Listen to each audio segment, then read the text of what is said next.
ಮುಂದೇನಾಗುತ್ತೆ ನೋಡ್ತೀರಿ. ಕೃಷಿ ಸಚಿವ ಚಲುವರಾಯಸ್ವಾಮಿ ಸ್ಫೋಟಕ ಹೇಳಿಕೆಯೊಂದನ್ನ ಕೊಟ್ಟಿದ್ದಾರೆ.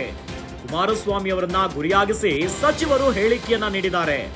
ಹೊಸ ಬಾಂಬ್ ಸಿಡಿಸಿದ್ದಾರೆ ಚಲುವರಾಯಸ್ವಾಮಿ. ಇದು ರಾಜ್ಯ ರಾಜಕೀಯದಲ್ಲಿ ಭಾರೀ ಸಂಚಲನವನ್ನ ಮೂಡಿಸುತ್ತೆ. ಮೂಡ ವಿಚಾರವಾಗಿ ಮೈತ್ರಿ ಪಾದಯಾತ್ರೆಯ ಹಿನ್ನೆಲೆಯಲ್ಲಿ ಹೇಳಿಕೆ ಕೊಟ್ಟಿದ್ದಾರೆ. ವಿಪಕ್ಷಗಳಿಗೆ ಟಾಂಗ್ ಕೊಡಲು ಕಾಂಗ್ರೆಸ್ ಸಿದ್ಧತೆಯನ್ನ ಮಾಡ್ತಾ ಇದೆಯಂತೆ. ಕುಮಾರಸ್ವಾಮಿ ಅವರು ಹೋದಲ್ಲೆಲ್ಲ ವಾಗ್ದಾಳಿಯನ್ನ ನಡೆಸುತ್ತಿದ್ದಾರೆ. ಎಲ್ಲವೂ ಕೂಡ 10ನೇ ತಾರೀಕಿನ ನಂತರ ನೋಡ್ತೀರಿ ಅಂತ ಹೇಳಿಬಿಟ್ಟಿದ್ದಾರೆ. ವಾರದಲ್ಲಿ ಬಿಜೆಪಿ ಜೆಡಿಎಸ್ ನವರದ್ದು ಹೊರಬರಲಿದೆ ಅಂತ ಸ್ಫೋಟಕವಾಗಿ ಹೇಳಿದ್ದಾರೆ. ಎಚ್ಡಿಕೆ ವಿಜಯೇಂದ್ರ ಬಗ್ಗೆ ನಾವು ತೆಗೆಯೋದಕ್ಕೆ ಹೋಗಲ್ಲ. ಬಿಜೆಪಿಯವರು ಕುಮಾರಸ್ವಾಮಿ ಅವರನ್ನೇ ತೆಗೆದ್ದಾರೆ ಅಂತ ಹೇಳಿಕೆಯನ್ನ ಕೊಟ್ಟಿದ್ದಾರೆ.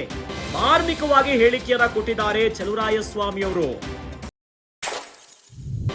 ರಾಜ್ಯ ರಾಜಕೀಯದಲ್ಲಿ ತಂತ್ರಕ್ಕೆ ಪ್ರತಿತಂತ್ರ ಎನ್ನುವಂತೆ ಒಂದು ಕಡೆಯಲ್ಲಿ ಪಾದಯಾತ್ರೆ ಆಗ್ತಾ ಇದೆ, ಮತ್ತೊಂದು ಕಡೆಯಲ್ಲಿ ಜನಾಂದೋಲನ ಸಭೆಗಳಾಗ್ತಾ ಇದ್ರೆ, ಇವೆಲ್ಲದರ ನಡುವೆ ಕೃಷಿ ಸಚಿವರಾಗಿರುವಂತಹ ಚಲುವರಾಯಸ್ವಾಮಿ ಅವರು ಸ್ಫೋಟಕ ಹೇಳಿಕೆಯನ್ನ ಕೊಟ್ಟುಬಿಟ್ಟಿದ್ದಾರೆ. ನಾಳೆವರೆಗೂ ಕಾಯಿರಿ, ಮುಂದೇನಾಗುತ್ತೆ ನೋಡ್ತೀರಿ ಅಂತ ಒಂದು ಬಾಂಬ್ ಅನ್ನ ಸಿಡಿಸಿಬಿಟ್ಟಿದ್ದಾರೆ. ಕುಮಾರಸ್ವಾಮಿ ಅವರನ್ನೇ ಗುರಿಯಾಗಿಸಿ ಸಚಿವರು ಇಂಥದ್ದೊಂದು ಹೇಳಿಕೆಯನ್ನ ಕೊಟ್ಟಿದ್ದಾರೆ. ಮೂಡ ವಿಚಾರವಾಗಿ ಮೈತ್ರಿ ಪಾದಯಾತ್ರೆಯ ಹಿನ್ನೆಲೆಯಲ್ಲಿ ವಿಪಕ್ಷಗಳಿಗೆ ಟಾಂಗ್ ಕೊಡಲು ಕಾಂಗ್ರೆಸ್ ಈಗ ಸಿದ್ಧತೆಯನ್ನ ನಡೆಸಿದೆಯಂತೆ. ಇನ್ನು ಕುಮಾರಸ್ವಾಮಿ ಅವರು ಹೋದಲ್ಲೆಲ್ಲ ವಾಗ್ದಾಳಿಯನ್ನ ನಡೆಸುತ್ತಿದ್ದಾರೆ. ಒಂದು ಕಡೆಯಲ್ಲಿ ಆಣೆ ಪ್ರಮಾಣದ ರಾಜಕೀಯದ ವಾಗ್ದಾಳಿಯ ಸಮರವೇ ಆಗಿಬಿಟ್ಟಿದೆ. ಇವೆಲ್ಲದರ ನಡುವೆ 10ನೇ ತಾರೀಕಿನ ನಂತರ ನೋಡ್ತೀರಿ ಅಂತ ಹೇಳಿಬಿಟ್ಟಿದ್ದಾರೆ.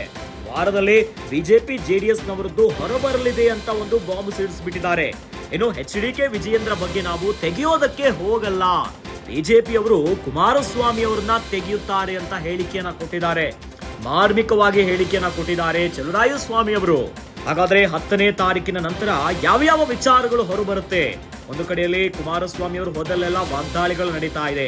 ಇನ್ನು ತಂತ್ರಕ್ಕೆ ಪ್ರತಿತಂತ್ರ ಎನ್ನುವಂತೆ ಪಾದಯಾತ್ರೆಗೆ ಟಕ್ಕರನ್ನ ಕೊಡ್ಲಿಕ್ಕೆ ಜನಾಂದೋಲನ ಸಭೆ ಆಗ್ತಾ ಇದೆ. ಸಿದ್ದರಾಮಯ್ಯನವರು ತಮ್ಮ ಶಕ್ತಿ ಪ್ರದರ್ಶನವನ್ನ ಮಾಡ್ತಾ ಇದ್ರೆ, ಇದರ ನಡುವೆಲ್ಲೇ ಈಗ 10ನೇ ತಾರೀಕಿನ ನಂತರ ನೋಡ್ತೀರಿ, ವಾರದಲ್ಲೇ ಬಿಜೆಪಿ ಮತ್ತು ಜೆಡಿಎಸ್ ನವರದ್ದು ಹೊರ ಬರುತ್ತೆ ಅಂತ ಕೃಷಿ ಸಚಿವರಾಗಿರುವಂತಹ ಚಲುವರಾಯಸ್ವಾಮಿ ಅವರು ಮಾರ್ಮಿಕವಾಗಿನೇ ಒಂದು ಹೇಳಿಕೆಯನ್ನ ಕೊಟ್ಟಿದ್ದಾರೆ.